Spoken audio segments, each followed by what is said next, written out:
What you doing? Ran out of space on my phone, so I'm deleting some stuff. Bye, singing dog. Bye, goal.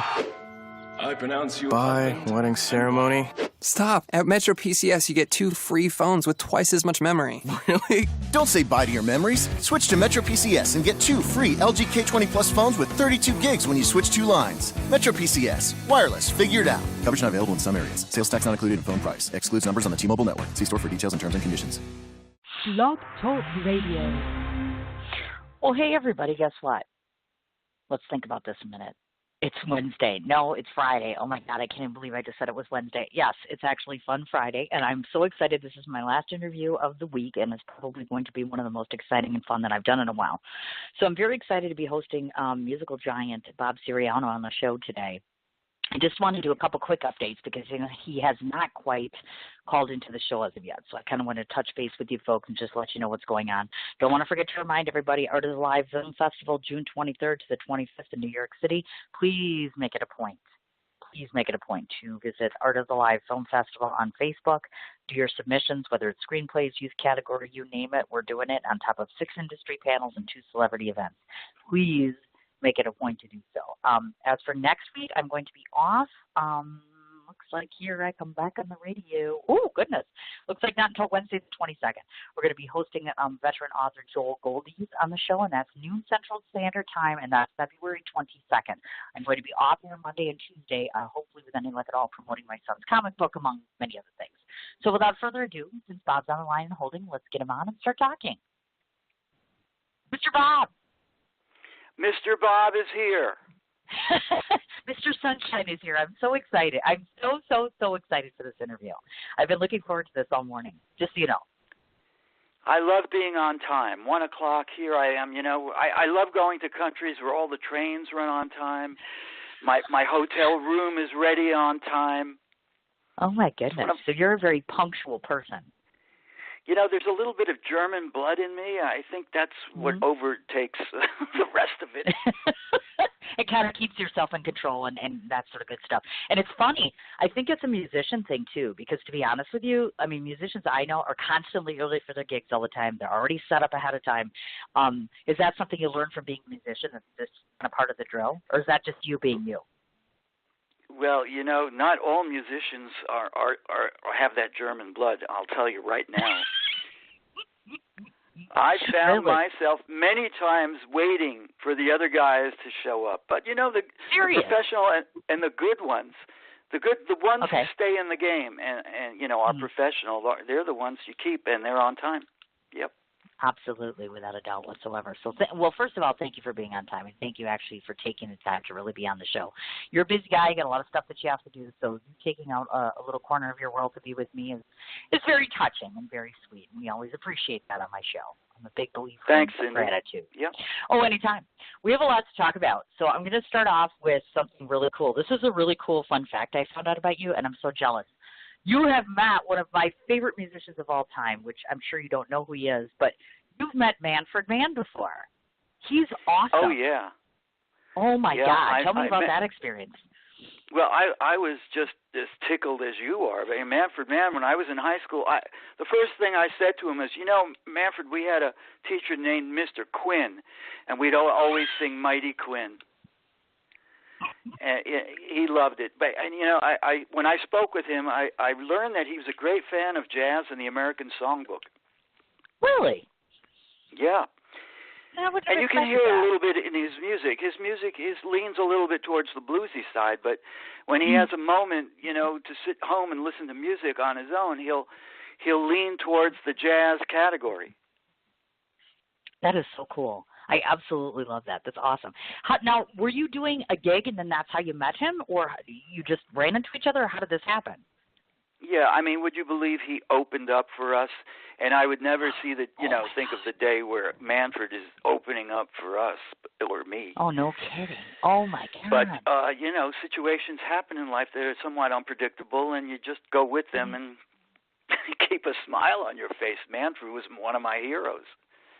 That is absolutely amazing. Oh my God, I'm so jealous. I was just like, I just can't even get over myself. I was like, that has got to be so very exciting to be in that moment and just to be able to speak to him, let alone the music. I've just been a longtime fan, and I probably should reach out to him and interview him, but I think he'd probably turn me down flat. So, I'm just blessed to have the people I have. But that's awesome. That's absolutely cool. Very, very envious. I want you to talk about this because I think this is a very important detail. You are of the firm belief that music is a healer, or can heal, or music does heal. Talk to me about that concept a little bit, where that came from, where that belief of yours came from. I too am a huge believer in that philosophy. So if you would please talk about that concept a little bit. Well, it's not only a belief, it's an actual science now. They've measured it, they've tested it. You can get a degree in music therapy and go in and use music in a variety of ways to help people feel better and take away their pain. And, in my little travels as just playing solo, hiding away, playing solo acoustic guitar, someone met me and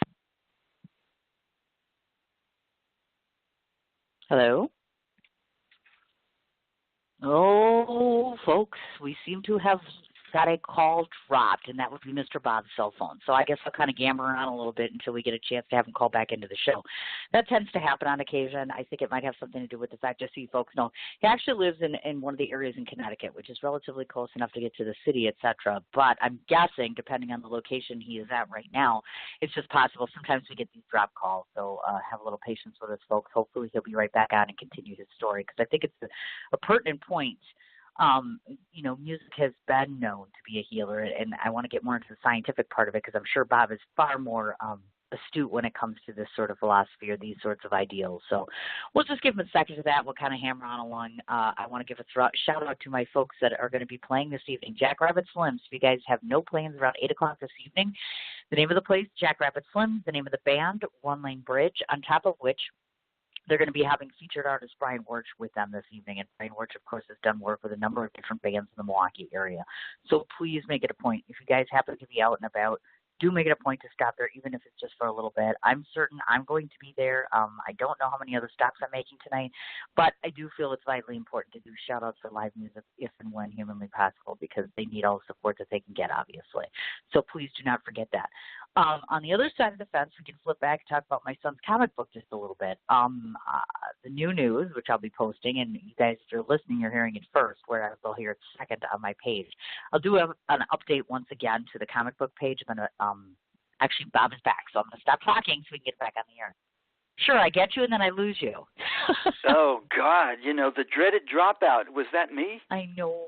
Yes, it was you, because all of a sudden I looked at the top of the panel and it says phone number blah, blah, blah has dropped. And I thought, okay, I'll just ad lib for a while. So I've been talking to the audience about live music playing tonight, my son, actually. So it's fine. So you're back. So hopefully we won't lose you again. So we were talking about the healing power of music. So go on, if you can remember where you were last at with that.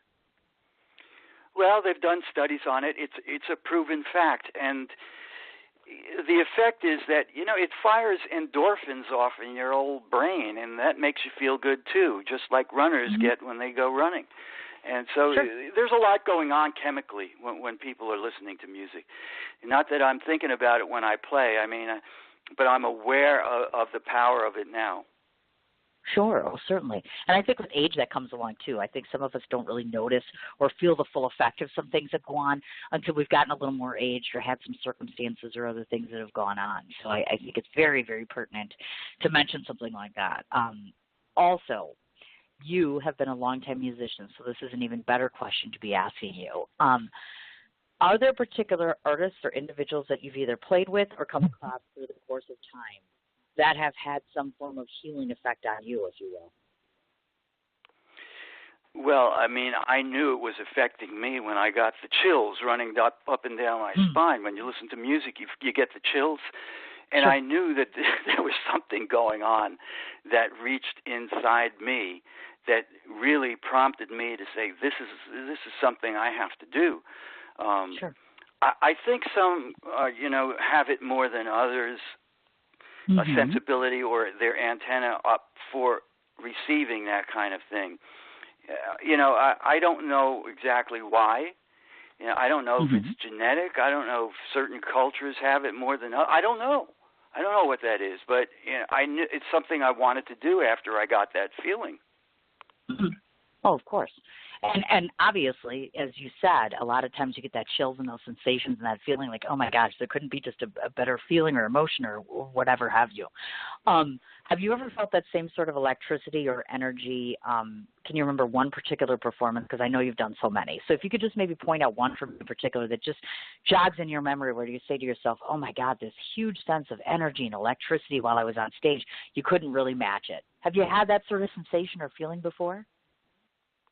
Well, you know, there have been several moments when the band is just in sync, not to use that expression for the boy band.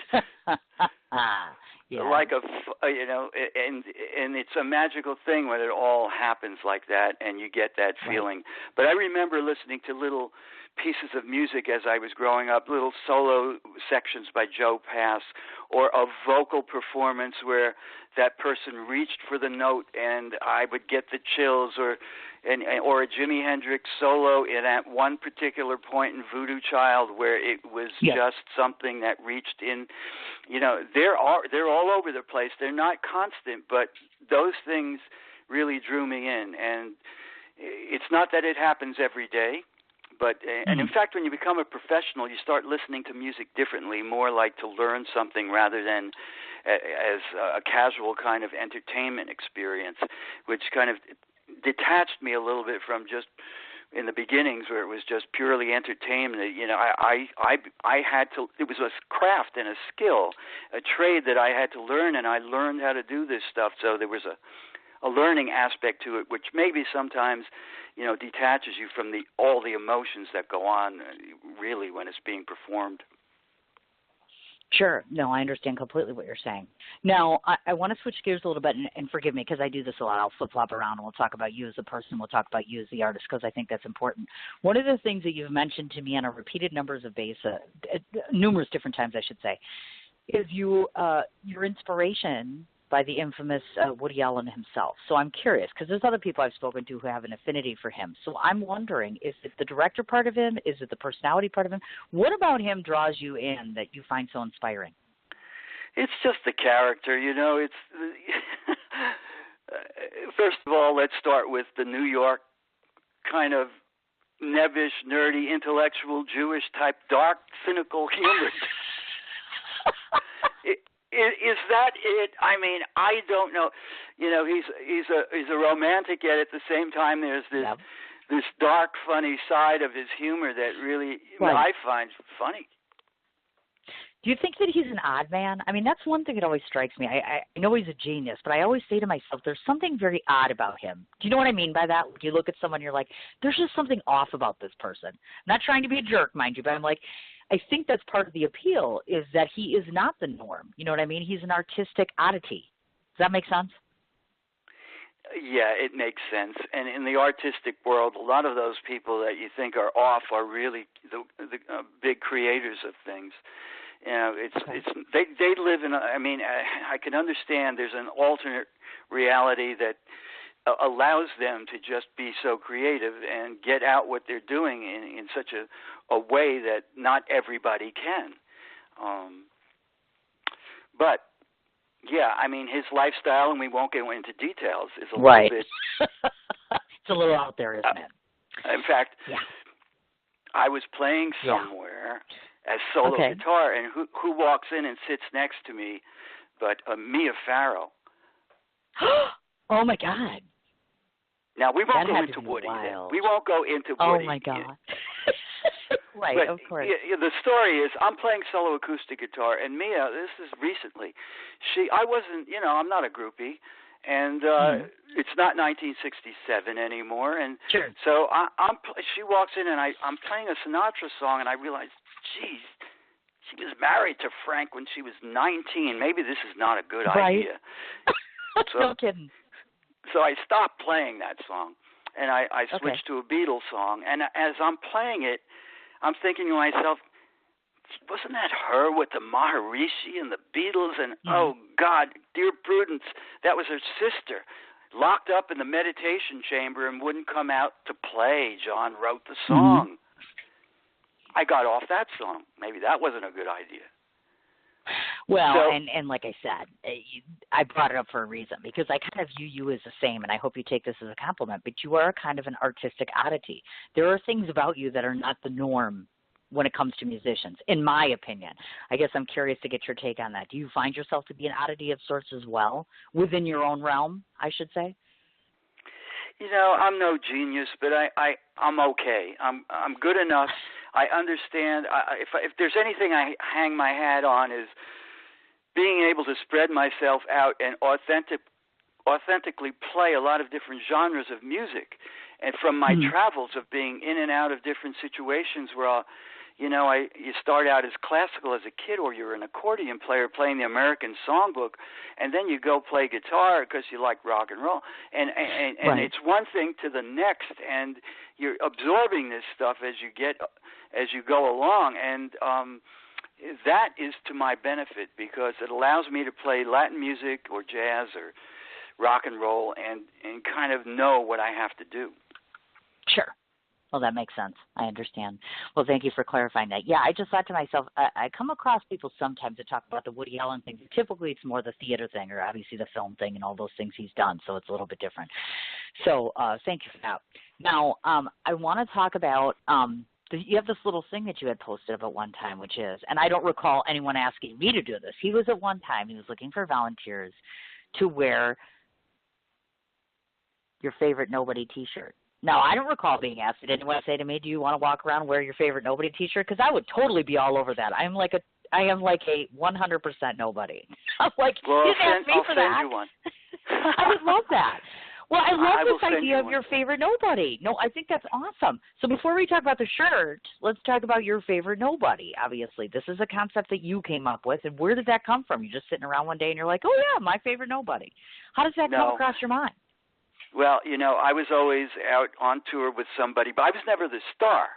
I was kind of 3 steps to the left of the star. Sure. But I would get fan mail. Like, people liked me. For some reason, they would send me fan mail. And I was rummaging through boxes last year. I found fan mail, and I found this one piece of mail that said, "Bob, you're my favorite nobody." I thought to myself, that's I don't very mean to laugh, but my God. Oh, my gosh. That's very endearing because I thought, well, I guess it's better to be somebody's favorite nobody than everybody's favorite somebody. I agree with you 150%. I mean, we all go home to our favorite nobodies who we love, and actually, if you say it in some ways, people think, "Oh, what do you mean I'm nobody? I'm somebody," and I kind of laugh. Come on, we're all out there amongst billions of people. Everybody now. The internet kind of emboldens people to think because they're on there that we're all somebodies now. But come on, in the scheme of the cosmos and the universe. Thank God we're here, but we're lost in a sea of infinite space, and I'm just glad to have that perspective. And I like being, I play now. People don't know who I am. I don't advertise it. I just like being their favorite nobody, and they laugh, and so I find it funny. And that could be my mantra for. I'm trying to write a bunch of stuff now that kind of is in tune with that. Okay. Oh, no, I understand. Actually, that's going to be my next question is about the writing component as it relates to creation of music. Now, some people find it's much easier for them to compose than it is for them to play, whereas some people always just prefer to be on stage and playing all the time. And they're like, okay, you to me come across as a dual of sorts, meaning that you enjoy both immensely, you're good at both consistently, and that you don't really have a preference. Would that be true, or... Well, writing comes and goes, but my playing is always there. There's right. When I can't squeeze out the next brilliant idea, I can just go play my guitar and be fine. I'm glad I have that skill. Oh no, I agree with you definitely. Because go ahead, I'm sorry. Well, I mean, it's kind of a fortunate thing that I've made a living that way. If you're solely a writer and you can't come up with something, writer's block and everything, it would be an unnerving thing for me, but if I get stuck, I can always go out and play and get hired to play. It's like Exactly. my security.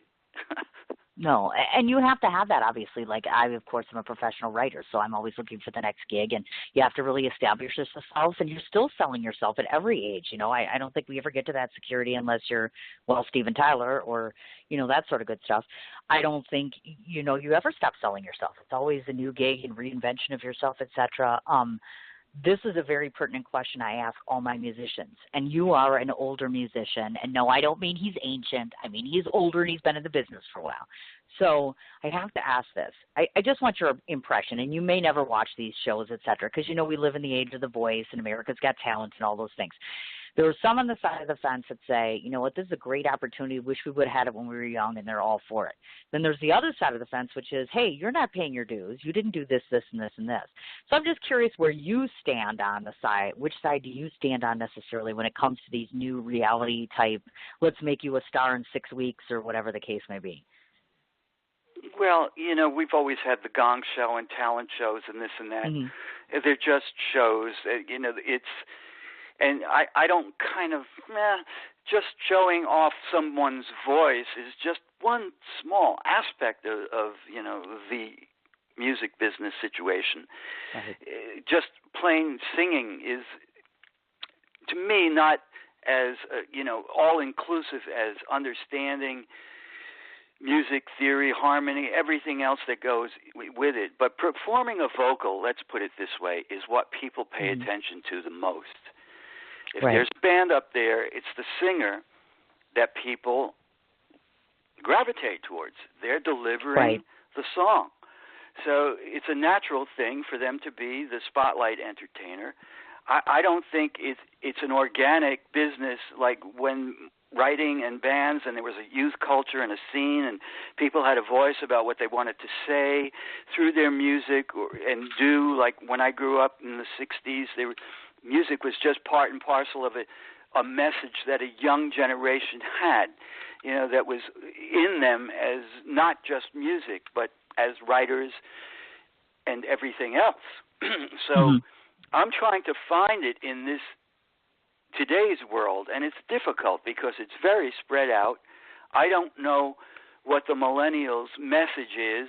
You know, we had people like Martin Luther King and the Kennedys and all the Bob Dylan speaking our mind, but I don't know who their spokesperson is. But they're getting out in the streets again, I notice, and that's, to me, encouraging that they're finding a voice. Sure, I agree with you, definitely, as far as that part goes. Yeah, I've watched them a few times, and they're an interesting show, obviously. I always feel badly, like, I feel like veteran musicians or veteran singers, et cetera, should be judging these things, you know what I mean? Because I love Adam Levine, don't get me wrong, but I'm like, he's a little young, and he's only been around so long. Do you know what I mean? I think there's something to be said about having knowledge and experience in the industry if you're going to judge it. Like, you know what I'm saying? Sure. And as far as in a nutshell, those shows are created, I think, in a way to make the public believe that you can have a legitimate big career in show business from that. And it's not really, it doesn't play out that way. It does not. I gotcha. Now, again, question relative to the writing of music, because I know you write different sorts of music in different sorts of genres, meaning that one moment you'll write a love song and the next breath you're going to write something that's a little more on the comedic side of things. Where do you get the majority of your inspiration from? Is it one particular thing? Is it always something different all the time? Does something spark you in the middle of the night when you're sleeping? Talk to me about technique a little bit, because I'm always curious about that. Well, you know, thanks to my wonderful age now, my mind wanders more than ever. Okay. And now I'm able to actually have time and write that thought down. In the old days, I was too busy going places and running around playing where that thought would come and go, and I couldn't remember it the next day. Oh, but I know. Having more time on my hands has been a blessing, actually, that way. But time is fleeting. You know, I'm beginning to see how, you know, valuable use of time is important. And I have sometimes bad habits with piles of papers and works left undone. Okay. that's the trick. That's a discipline. Getting back to it. Sometimes you get started on something, and halfway through, you have to put it to rest because it's not finishing itself. And I have a lot of stuff like that, but I'm getting better at it now. I have more time to do it. And although the business has changed, writing, publishing, intellectual property, it's not so much. It's being destroyed by what's happened on the internet. And but it doesn't stop me from going back to it. It's what I love to do, and whether or not the business model has been kind of compromised, who cares? I still have to do it. Right. No, I get what you're saying, too. And have you ever written pieces before where you just you took all the time, all the trouble, put all the effort into it, got to the end, and you're like, this is junk. I'm totally tossing this. Not even going to use it. Yeah, but, and sometimes you're your own worst critic. You have to let things breathe and, bounce them off people along the way, people that you trust. Get a second opinion, and it's revealing what the variety of opinions you can get on things. What you thought is junk may not be in someone else's eyes and ears. And what you thought was so great is not as great as you thought either.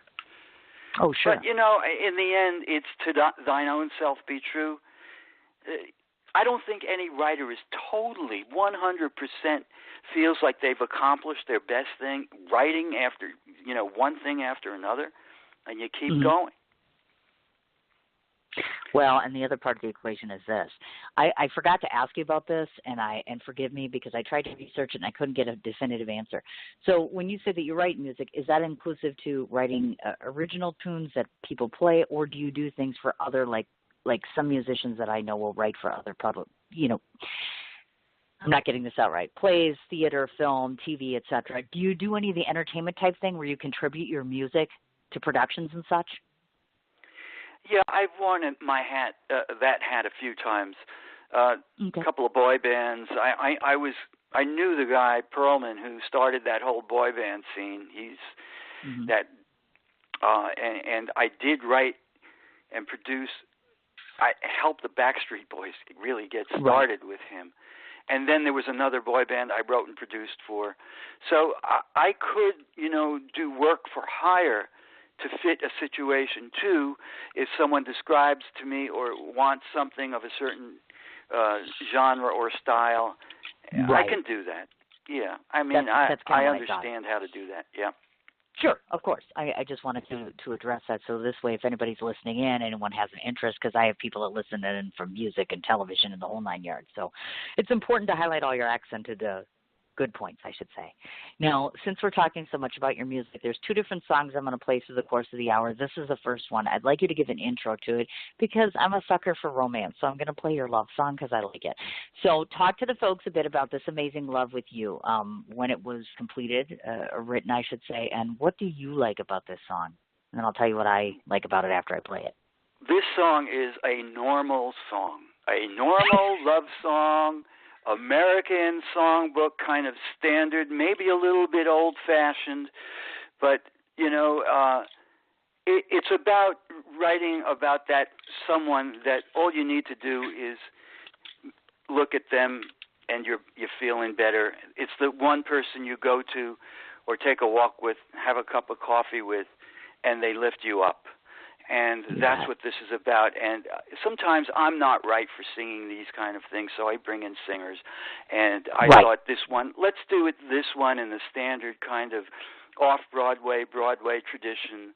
And so that's how I approached it. It's more like something that the old days Tony Bennett might sing, or somebody of that generation, Andy Williams or Julie Andrews or somebody like that. And that's how I approached it. And I'm finding myself going in and out of genres as they fit the song, and that's what I did with this one. Nice, very nice. Well, I'll let the song speak for itself, and I'll give you a break for 3 minutes and 19 seconds. Folks, this is This Amazing Love with You. With one simple look, you lift me up high off the ground into your clouds, and you keep me there.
so there's two separate things I want to say about it. Obviously, I'm a chick, so the first thing I'm going to say is, oh, my God, I could totally be married and on my wedding day play a song like that, because it's filled with such I'm not lying. I mean, seriously, I'm a typical chick, so I'm like, oh, my God, that's so romantic, and isn't it wonderful, and I can relate to this.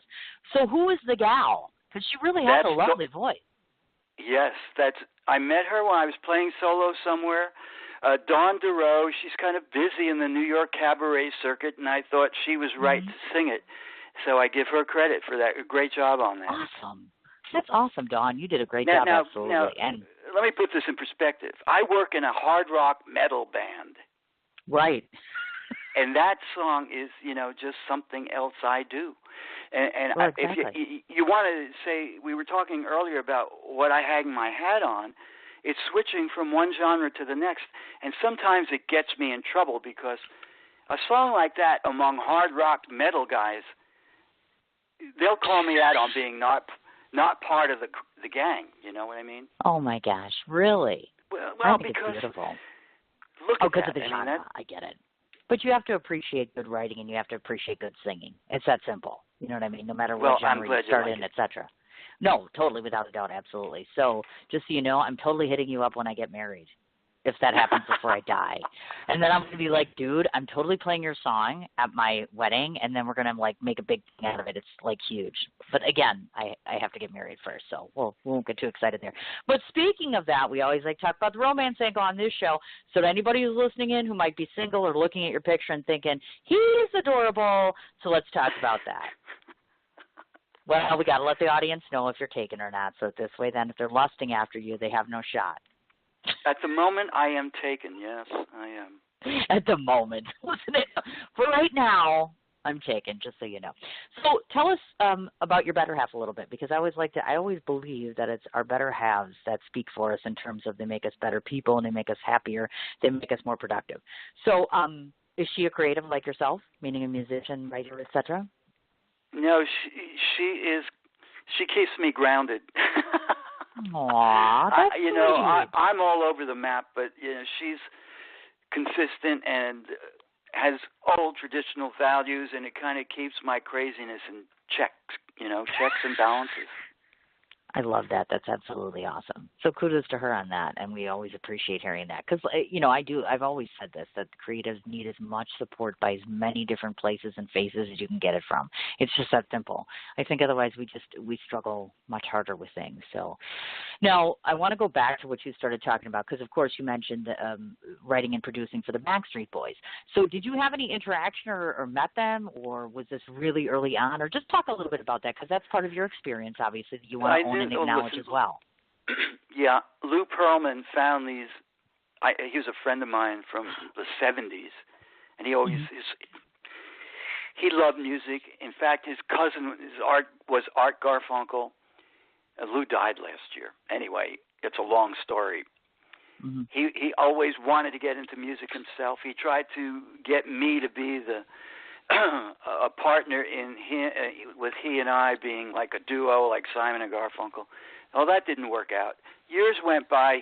He still had the music bug, so he finds these kids, and they're little kids, 13, 14, 15.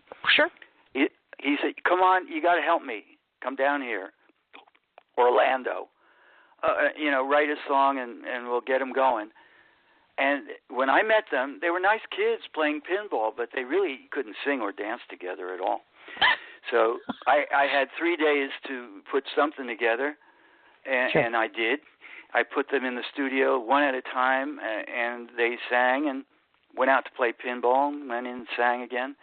And I wrote this song. They used it for showcasing, and I did it on a handshake with no contract dummy. And they went out, and I wish them luck. In this business, you really don't think they're going to become superstars. But lo and behold, they did get signed, and Jive Records signed them. When they signed them, I had no contract, so they just cleaned house and went on to become the biggest boy band of all time. Right? Isn't that amazing? I mean, I don't know of anyone who still doesn't listen to him, et cetera, et cetera. And it's neat, because people always forget. You hear about the Backstreet Boys now, and all you remember is what you know now of them. Obviously, the music they came up with and all the things that they did, and they remember all that. But everybody forgets that they started somewhere doing something with someone's help, obviously. And I'm always big on acknowledging that. I'm like, everybody comes from somewhere with the help of someone. It's that simple. So that's a really cool accolade on there, definitely. Now, I want to get to flipping a little bit. 2 more things that I know about Bob that he likes. First of all, he's got some kick-ass sets of slippers. Second of all, apparently he's gotten a little affinity for Scotch whiskey. Now, I got a question about whiskey. I got a dear friend of mine, and this is all he drinks is whiskey, and I don't. Okay, I'm not going to lie to you. I'm a little wimpy girl. I'll drink a little brandy. I like my wine, whatever. So give me a good recommendation for a nice little whiskey. It doesn't even have to be Scotch whiskey necessarily, but just something nice that isn't going to break my bank because I'm having a lovely little soiree, and I'm like, okay, great. Now I got to get whiskey, and I don't even drink this crap. And I'm like, well, oh, look, Bob's on the show. Let's ask him. Yeah, well, at the moment, I was in the single malt category before it became fashionable and now really expensive. So, traveling in Scotland, I get to taste all these scotches, and the single malt country, I liked Lagavulin was one, and Oban is another, and I think Lafrogue is another one I like. So, they are single malts, and as far as the blended scotches, not that don't get the wrong idea. I'm not opening up a scotch every day, but of course not. And I am not the hardcore guy with the cigar and the scotch either, but they're out there. I'm sure they are. Obviously, that's an addictive sure could write thing. A song about it. Well, yeah, you could probably write a song about that one too. Like, here I am with my slippers and my whiskey, and I'm doing this, wearing my little Nobody T-shirt, coming up with my next song. Speaking of songs from your favorite Nobody. I just want to find out, because I know last I checked with you, it was in progress. So my question is, have you finished it yet? You're in progress. What's going on with that? What's going on with that is that I don't quite know how it, if it was a Broadway show, I'd need what people call a book, a story, and the songs are in the story, right? Mm-hmm. Sure. But I really don't have a book, so you can write it. Oh, okay. Sounds good to me. I'm down with it. Yeah, I'm the favorite Nobody of the group now. Right now, if it were anything, I'd say it would be something called, and this is a really old style of performance, called a review. A review is something where one song or a comedy skit or a dance number would go one after the other with no real story connecting it. Mm. And the favorite Nobody, here's how I would do it. If you asked me to perform it tomorrow, I'm your favorite Nobody walking on stage with my daily impression of the day or my aggravation of the day or my love of the day or whatever happened today in the news that I'm pissed off about. And there's a song about it. And that's the day in the life of your favorite Nobody, you and me. We have all these things going on every day, and each song kind of represents that little feeling that happened during the course of a day or week, and that's how it would be performed. And in between every song, it's like, I got really aggravated by the way people call Detroit. Detroit, it's a French word. It means Detroit. It means that little river between the two. Why do they say Detroit? And I got aggravated over French, and my favorite quarterback was Brett. What? Favre. It's the French word, but everybody says Favre. So I'll write a song about that. And, and that's the way, that's like, this is what went through my head today because I knew French. And there's actually a Versailles, Kentucky. The word is Versailles. Anyway, really? I've lost the plot, Cindy. See, I've just lost the plot. Oh my gosh, you just kill me. I used to that lost the plot comes from a guy in Newcastle who was a drummer friend of mine, Malcolm. Yeah. And he would refer to things with phrases from the Geordie language. I said, listen to her. Look at her, man. She's got her lugs cocked, her ears wide open, She wants to know every ounce of gossip. And he called every ounce of gossip the far end of the fart. Okay. Well, all these things kind of color my life, and now they go into these songs, and God knows where it's going, Cindy. But it's all another chapter and a song in your favorite nobody. It could be you too. You have all these impressions that go through your head during the day. To get them all down and to get them out in the form of a song is, where does it end? I don't know, but I have to figure that out. Oh, sure, and I can't even imagine that. I mean, I have tons and tons of thoughts, and I wish I had time to write them down all the time because I end up forgetting them, obviously, which drives me absolutely nuts, but it happens, of course. I also know you're a Rainbow fan. In fact, the album, Let the Rainbow Shine, which we're going to talk about now, I saw this, you and this rainbow thing. It's so cute. You guys have to go to YouTube, or you have to go to a place where you can physically actually look at Bob, like literally look at him, see him actually accentuate his words and watch him. It's just, you're just like a comedy act / musician / abstract artist all kind of thrown into one. You follow me?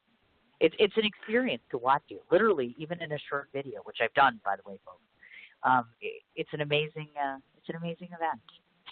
It could frankly when you're feeling bad. That song, I whipped that up in about 5 minutes. It's just a blues song, but I did it at tribute. Yeah, I mean, it was a tribute to the reforming of the band Rainbow, which people were waiting for, and I just did it for fun. And That's cool, I don't consider that to be something like the real body of the kind of work I'm doing, but I did it just as if I said write a song for the reformation of Rainbow. It's like an assignment or something I wanted to do, right? And for fun, and that's what that is. But I think the best is, if I get this project done, that's what I'm hopefully going to do. But thank you for noticing that. Yeah, it's just it's fun to do. I pay attention. That's a journalist's job is to do that. And since we, of course, brought Rainbow up, talk to me a little bit because that's your most recent project in terms of performing. So let's talk about that one before we talk about some of the other bands you perform with. So tell me a bit about Rainbow, and also talk a little bit about, do you have any update? Because I had last heard that you're going on tour in June to England, actually. So talk about both of those, if you would. Well, it's all about Ritchie Blackmore. He's an icon, one of the greatest well-known rock guitarist of all time, originally from the band Deep Purple. He was a founding member. Mm-hmm. So he's going back home to England, where he's revered, and not only England, but he's an international rock star legend. The stories are great. We're friendly. I've known him for a long time, and I'm glad he called me to do this because it's it's about his legacy and 40, 50 years of what he's done. And to stand up there with him next to me and play Smoke on the Water is a similar feeling to if I were to be standing up there with Paul McCartney singing John Lennon's part in I Want to Hold Your Hand. I mean, it's a similar kind of experience. And and it was with him that I met Manfred Mann that same day, who opened up for us. And it all connects me to my youth and the British invasion, and nostalgia it was just all over the map. Nostalgia, what a feeling, to go back to the British invasion and the later part of it, where those bands were just pouring out all that music, and to be part of it was a great thing. And that's Rainbow is just put together now again and reliving some of that. And the fans, I'm glad they're there, and they show up in big numbers still to see it. And that's fabulous and amazing, of course. And obviously, who better to know Ritchie more so than yourself, obviously. So since we don't get a bird's eye view of looking at him or knowing him as well as you do, per se, obviously, because he's such an icon, what is the man really like? Because we've seen him perform before. We've heard him perform before. We see his stage presence, and we've heard his music. But the man himself, is he very legendary? Can you tell me something about him I wouldn't know? I'm intrigued. Well, he's an Englishman. Let's start there. Yes. He likes, he's a good soccer player. Really? Sort of like Rod Stewart is a good soccer player. Yeah. He likes beer. He likes soccer. He likes rock and roll. Nice.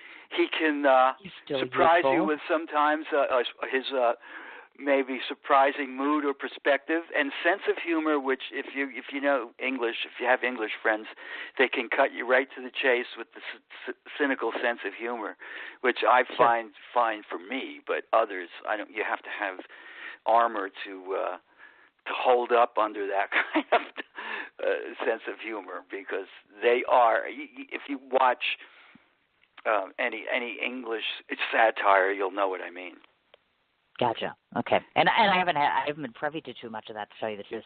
I interview people from like London and other places all the time, and I always love the accent, and I love they're always very jovial people, always very friendly, always very professional. I'm always really impressed with that. So it's so cool that you get an opportunity to hang with this person, to play with him.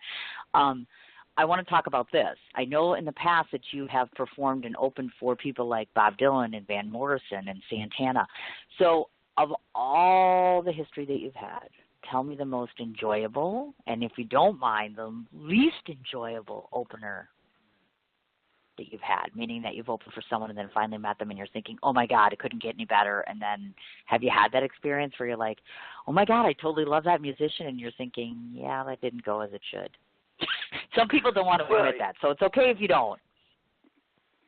Well, opening up for Bob Dylan and Santana was in Basel, Switzerland, in a soccer stadium. Now, there were 50,000 people there. Wow. Now, you would think that would be the pinnacle of my euphoria. But when you're out there in front of that many people, you feel very detached. I mean, at least I did. Oh, okay. When you're in a certain size venue that's about 2,000 seats and you can see everybody's eyes and feel that energy in a smaller room, that's more exciting to me.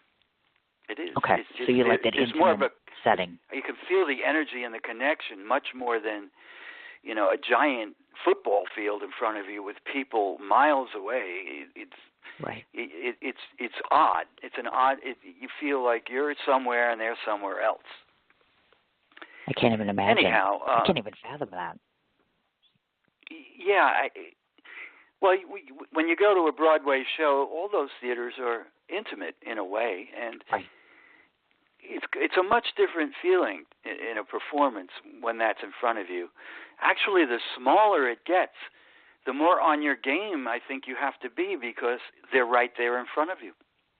Oh, yeah. And when it's quiet, when it's perfectly dead quiet, it's very powerful or very loud. The extremes are much more, and your performances, you feel like it can be much more riveting if you do it right. I can understand that, definitely. Now, question for you, because again, I probably forgot to write this down or couldn't find it, because those that are listening in, just so you know, I know in the past that you've been featured in Bass Player magazine.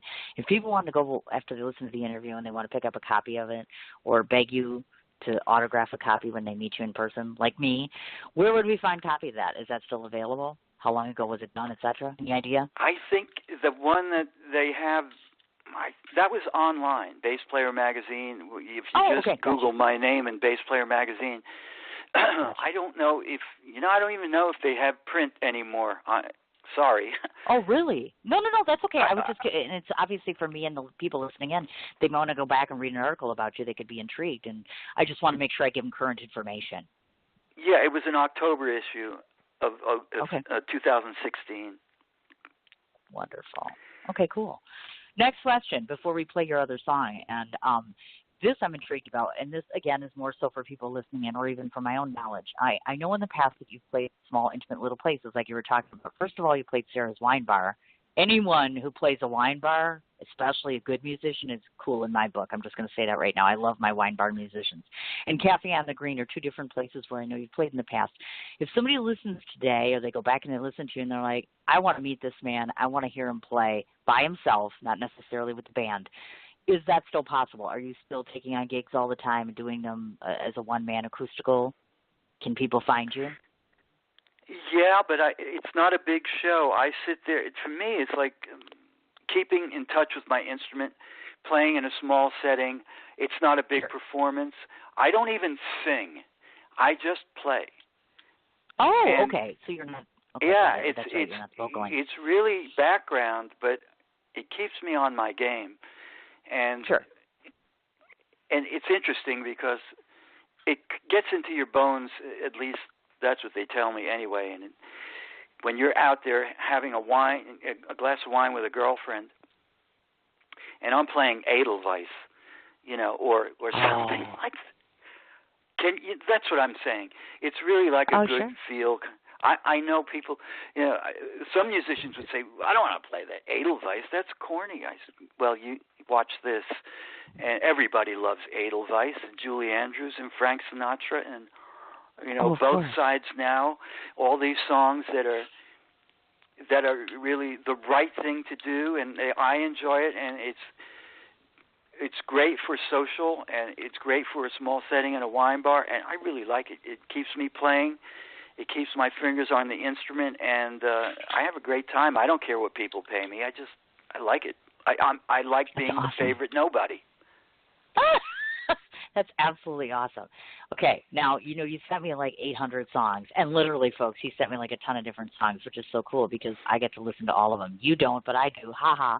Anyways, the other one that I picked is because I'm a natural smartass, and because I picked a love song because that's me, and because I'm a smarty pants who likes to push the boundaries. I'm sure you don't have to guess which one I picked for your second one. So you're going to explain before I play Mission Go-Go. Talk to us about song. That's right. I'm playing it because I can. Oh, you went that way, did you, huh? Yes, I did. So, we're going tell to the folks about this song you're proud of. Just saying. Well, mm-hmm. It's one of the days in your favorite your favorite nobody where you became aware of these hilarious yet disgusting terms that describe sexual behavior, of the wonderful new English language that's been invented with these words. I'm falling off my chair, and I'm disgusted at the same time that this is actually language that people use and behave this way. So I don't know, what I can say on your show before I get, like censored. Well, this is internet-based radio, so the only one that would censor you would be me, to be honest with you, because we're really not censored because it's internet-based. So basically, I set my own format. So, like, if you slipped up and said shit, it's not a big deal. You know what I'm talking about? So clearly, obviously, I listen to every song before I put it on just to make sure, okay, am I going too far? Like, if you're talking about killing children or things that are really out there that I personally don't approve of, then I wouldn't play anything. You know what I mean? I would skirt tail to something else. But no, I'm pretty passive. And it's just something I think people should listen to. I mean, I don't have to play it if you don't want me to. Well, here it is. Here it is. I was writing a harmless little song about the 60s go-go style, surf style music, just for no reason, just background music. And they go into music libraries, and they're used sometimes on cable for commercials for an effect. So I decided to call it the song Mission a Go-Go. I like the term mission as a go from the old days at NASA, and go-go fit, for the style. Well, I go on the internet to bone up on the expression. I find out mission, when you're on a mission, you're out for sex. Now this leads me down another road. I start seeing the links to that tied in with words like a donkey punch, a Boston pancake, a Cleveland steamer, a Blumpkin, a Houdini, and I'm falling off my chair and disgusted at the same time. So I'm saying, well, now this is a different mission, and I put it in the setting of like it would be in a racy little off-Broadway show where there's two erudite secret agents out on a mission who are good to go for some of the most disgusting, hilarious sexual behavior you've ever seen. Yes. Oh, and my God. that's what this ended up being. Now, in the middle of the song, there's some dialogue, and I wish I had Samuel L. Jackson to do that dialogue as the voice of Mission Control. Oh, my God. And I want a good, clean mission. I want romance, candlelight hugging and kissing. I don't want to hear anything about Cleveland steamers. I don't want to hear about any Tony Danzas. That's awesome. Tony Danza, so awesome. I'm going to describe that one. It's when you're getting it from behind and you shout out, "Who's the boss?" God. Okay. Are you having a good time now? Are you going to buy a ticket to the show? We're good. Okay, I'm gonna make us both quiet, and I'm gonna play this song. You guys are gonna love this. It's called Mission. I'm gonna hang up for a minute. I'll call you back while you play the song. Bye. Okay.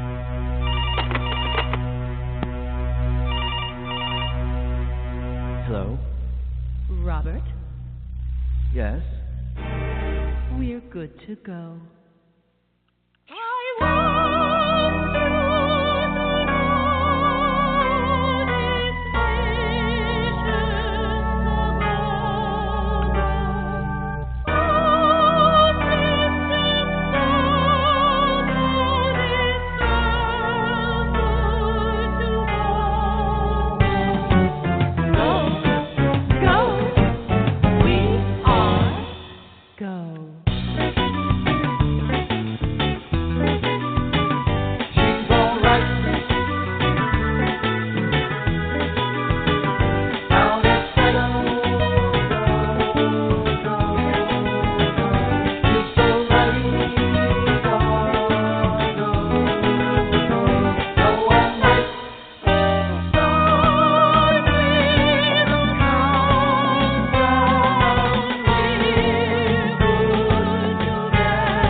Now listen up, people. This one's gonna be different. This time I want good, clean sex. I want a good, clean mission.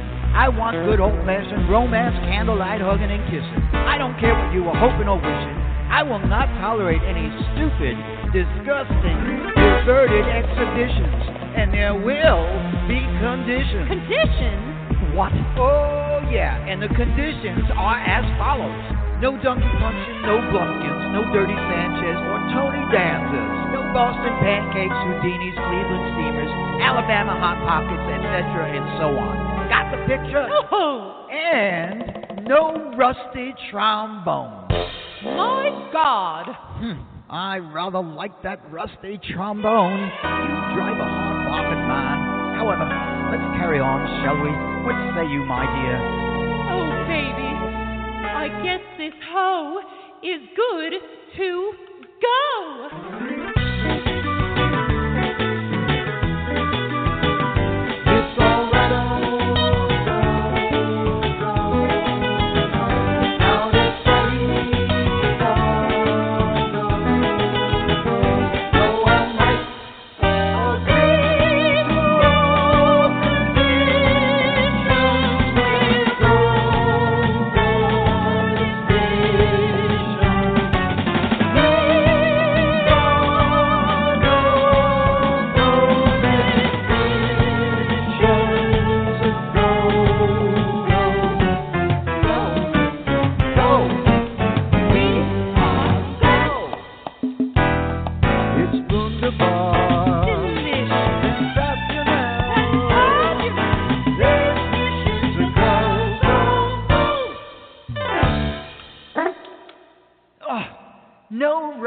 Trombone. What bollocks! I still can't believe we agreed to that.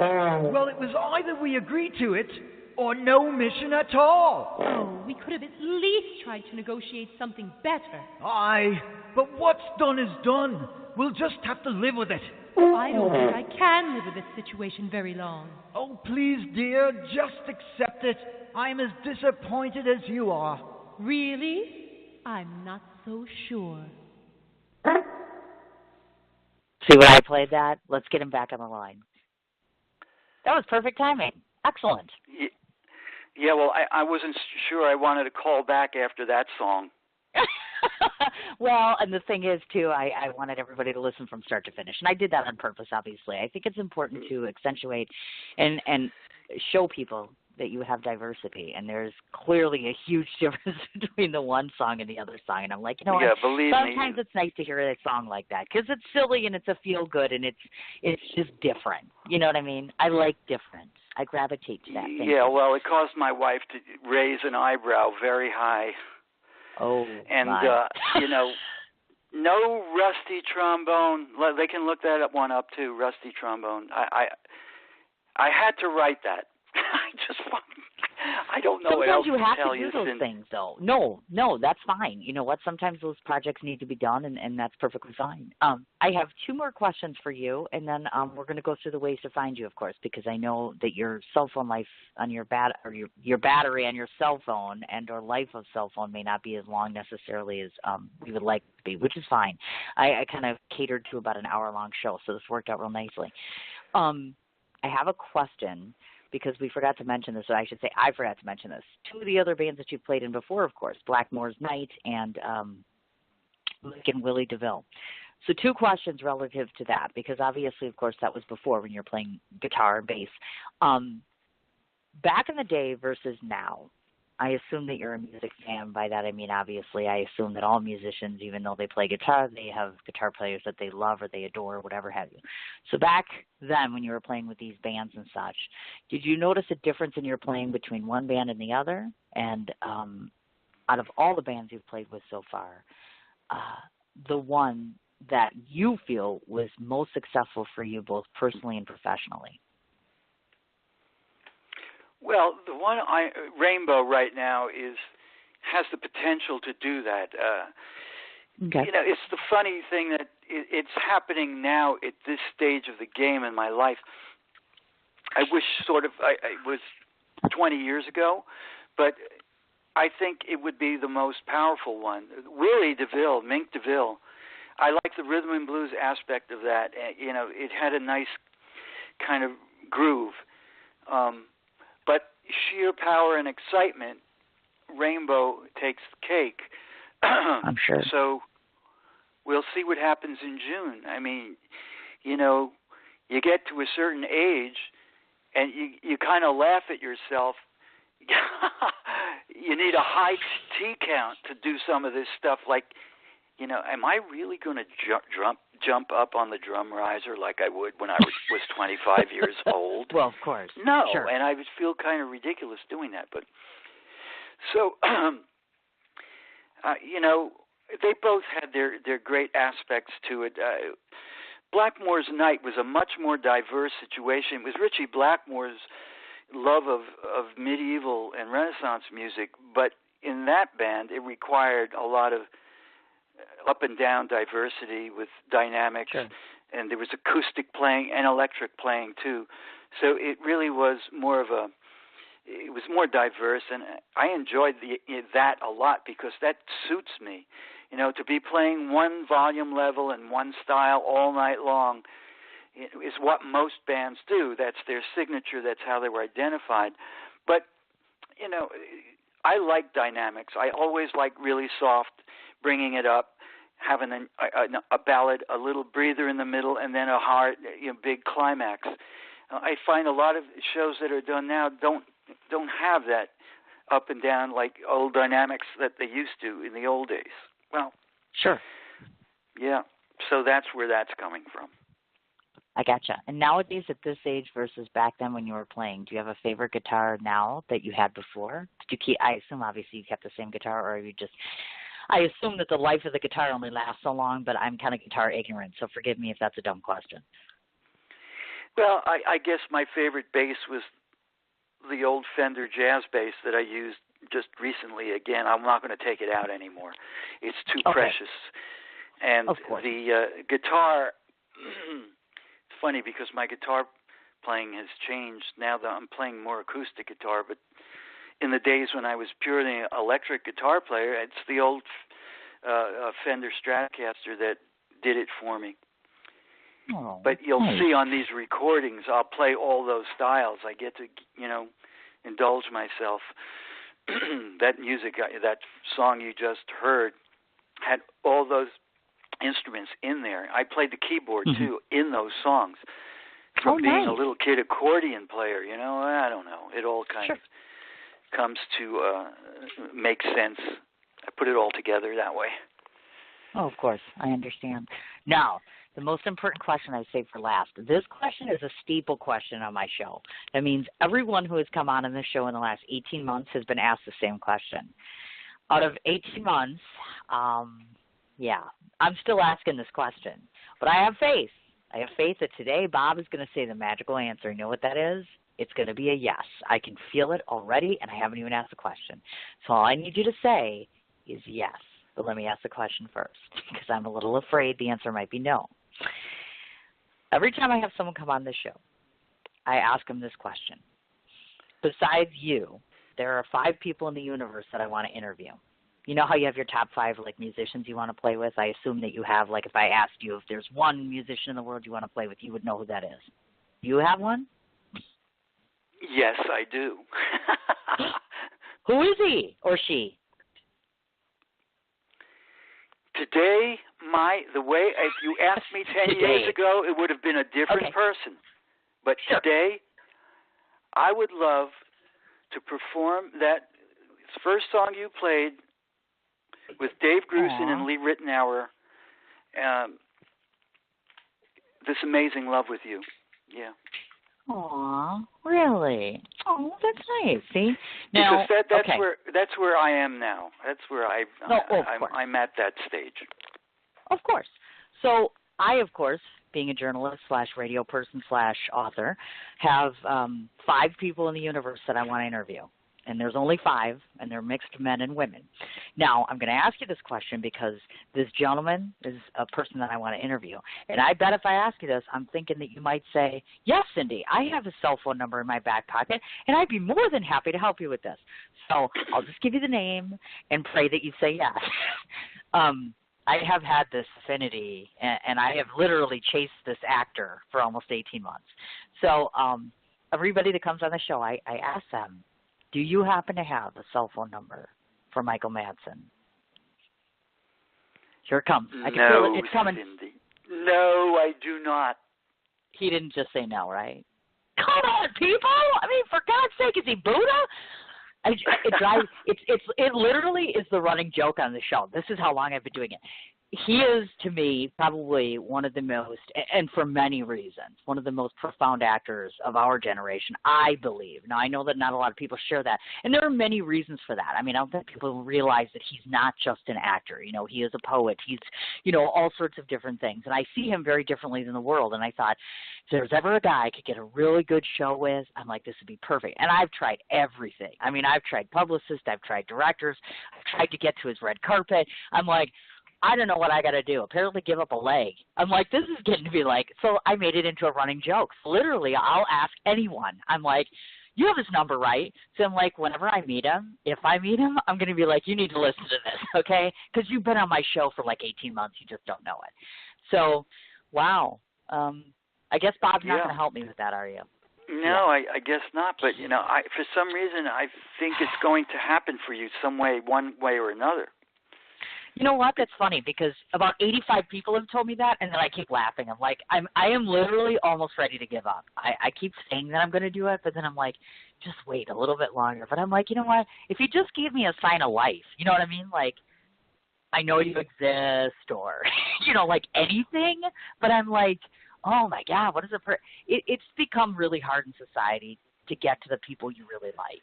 You know what I'm saying, right? The more popular you get, the harder it becomes to get to them.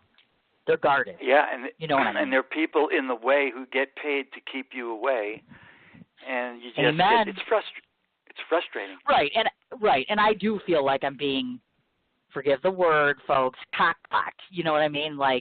I pose no harm to him. I'm not a stalker. I'm not this. I'm not that. I legitimately have a great format, and I know I would do a good job doing an interview for him. It's that simple. And I'm frustrated because I'm like, I'm not some average person off the street that is ready to kill this person or do harm to this person. I legitimately want to do him justice. I want people to recognize parts of him that they don't see on film. Yet, here we are. So, yeah, I'm not giving up a kidney for this guy. So I don't know what I got to do here, but it's getting ridiculous. It's come on now. I'm frustrated. Oh, but that's okay. Well, you know what, Cindy? To use the title of a word that it was in a song you played, sounds like you're on a mission. I've been on a mission, honey, okay? The mission's like going out the door at this rate. I'm like, you know what? You're lost, Michael Madsen, okay? Do you hear that one? I just said it. Maybe it's your loss. A little fed up with it, but okay. Maybe I'll write a song about that. Not that I've ever written a song, but if I ever do, maybe I'll write it about this journey or a film or I don't know.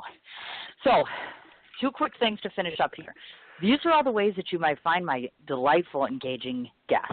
First of all, he is on Vimeo.com, YouTube. He has a Facebook page, and his last name is Bob, and the last name is spelled Curiano. I wanted to ask you about the Twitter handle because you do have an existing Twitter handle, but it looks like you are not active. I don't check so it. I'm guessing people. I okay, don't. you don't. No. Okay. No, and don't say that word, Twitter, because I'm just sick of tweets these days.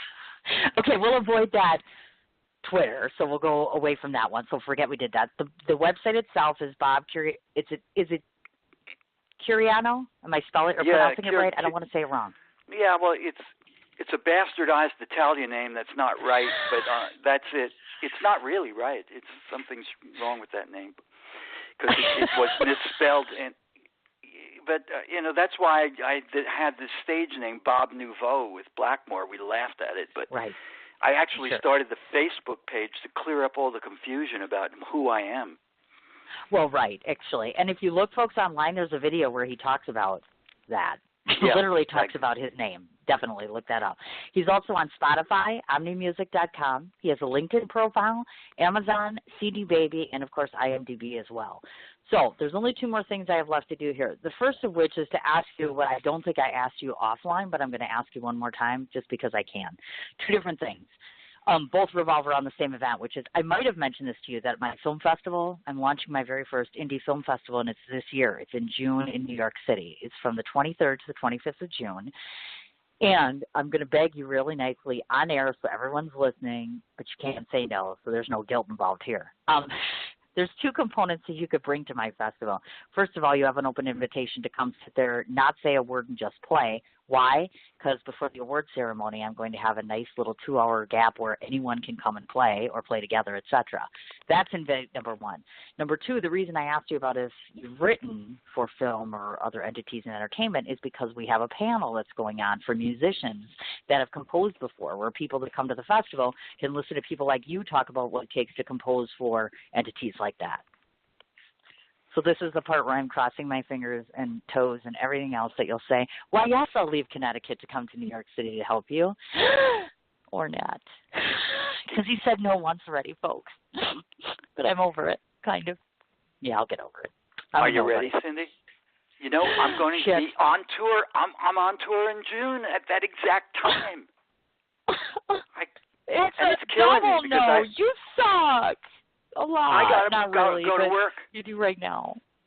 Darn it. I'm going to cry all afternoon Listen, now. Not really, but I'll make it up to you. You know, I hate to leave a girl crying on the phone. It's been years. I know, right? It's like, hey, you better play a wine bar that I can come to. That's all I'm going to say on that, because good music and wine are like 2 things you can give me. I mean, I'm a sucker for that sort of thing. That much I'll give you. You could get me Michael Madsen. I mean, just saying. Throwing that out. I am nuts. Okay. Well, give me a room. Give me a room and some food, and I'll come out to your neighborhood and I'll play in the wine bar. You get me the thing there. I love it. That's absolutely awesome. It is. Now, folks, do you see why I had this man on the show? The last thing that we do on my show, which is what we're going to do now, is I get to, if you listen to my show before, you know what I'm going to do, which is I get to tell the guests what I think of him. I wonder what that will be now. So these are my thoughts and impressions of Bob, and the reason I give this to you is more so, first of all, for the fans and the followers to know or get some hindsight on who this person is I've been talking to for the last half hour. It's the only part of my show that's not scripted. That means everything I'm about to say to you is right off the top of my head. And I think it's important because it lends to people knowing what you're like, who you are, etc. So these are all of my impressions of you. on the basis of phone conversation, email conversation, and now a lovely radio show interview here. The first thing that I liked about this man when he called me, when I had no idea who he was and I was half asleep, was that he was funny and he grabbed my attention and he kept my attention and he intrigued me. He uses about as much words and as many words as I do in conversation, which I think is totally awesome. He has the same odd sense of humor that I do. He falls along that same artistic oddity thing that I do as well. He and I actually have quite similarities, except I can't sing and I can't play a musical instrument. So I'm basically of absolute no use to you. One of the coolest parts about you claiming to be a nobody is that you're so far from a nobody, it's ridiculous. You have stage presence, because I've seen you perform before. You have wit and will and this passion about you. And it's a funny passion, meaning that he has this flame that burns inside of him. And by meeting him for the very first time, and if you're intrigued to sit down and talk to him, he could make a nun smile, for God's sake. You have this little light going on the inside of you that I think just says, feed me, talk to me, give me information, keep me active, make me relevant, make me listen to you. You draw people in as much as they are drawn into you. I find that to be a very endearing quality. You're not boring. You're not unintellectual. You're extremely intelligent. The songs that you write are beautiful. That's the only word I could come up with. Beautiful. Whether they're funny, whether they're romantic, whether they're more of a hard rock nature, they're all you. And not every musician I find that I work with, talk to, or interview always put so much of themselves into something. What I like about this interview and getting to know you is the fact that even though you just turned me down and said, no, I know with every fiber of my being that I'll be in a room with you and I'll get to hear your music and I'll get to see you and feel your presence and know that I am around greatness. Folks, if anything that you take away from this interview today, know that you should associate with him, his music, and anything and any venture he does, including me, who will be pushing at him to finish his Nobody books and to go ahead and send me a shirt so I can walk around, because you know what we're doing? You're not coming to my festival? You better send me enough shirts to sell, because we're all going to walk around being a nobody at my festival. How about that one? I love you. The one thing and the last thing I want everyone to remember is you should be in his presence, because his presence will touch you, even if it's in a 4-minute song. That's my impression of you. Oh, my God. You're married, though. Awkward. I get it, though. And that's so sweet. Even that. Hey, listen, my battery's dying. My battery's dying. I know. That's why you have to go. You go. We'll talk when you're off air. We'll get all the arrangements made. I thank you for coming on. I love you. Bye-bye. Thanks for having me. All right. I'll talk to you soon, son. Bye-bye. Yep. Okay. I don't know where the hell the son thing came from, because what I meant to say was Bob. So wasn't he amazing? Isn't he fabulous? Aren't we bummed that he can't come to my festival? Hello, I am. Thank you. One more time, the rundown is he can be found on Spotify, OmniMusic.com. He has a LinkedIn profile, Amazon, CD Baby, IMDb, Vimeo.com. He has a Facebook, and it's Bob. It is Curiano, and it's Curiano. When you look him up, you have to look for it says musician/band, because I believe there's a second person. The website itself is bobcuriano.com. Again, Bob, and then Curiano.com. My big thanks to Bob for taking time out of his schedule. We've had to reschedule once. I appreciate your patience. Thank you so very much. One more time, I want to remind everybody, if you're out and about this weekend, One Lane Bridge is playing at Jackrabbit Slim's tonight at 8 o'clock Central. If you're in Milwaukee, you already know that. 8 o'clock tonight. Check my website along with my Facebook page or my personal page to see the developments as it relates to Kerwin's comic book cover and where I'll be this weekend. I hope you guys have an absolutely wonderful week. So much for all of your patience, your cooperation, your understanding this week, your support. Big shout out to Mary Woods and, of course, obviously to Butch Gillette's family on the recent passing of our dear friend Butch. I love you, and I hope you're doing well. Please say prayers and give thoughts if you can. Again, always appreciate your support. And like I said, I'll be back on air next week, Wednesday. Have a great weekend, y'all. Talk to you then.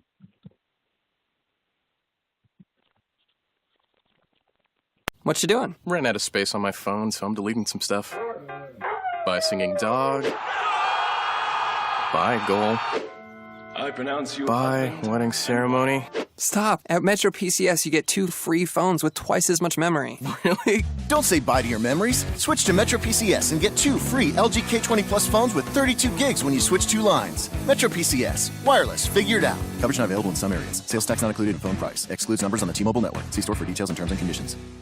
What you doing? Ran out of space on my phone, so I'm deleting some stuff. By singing dog. By goal. I pronounce you. By wedding ceremony.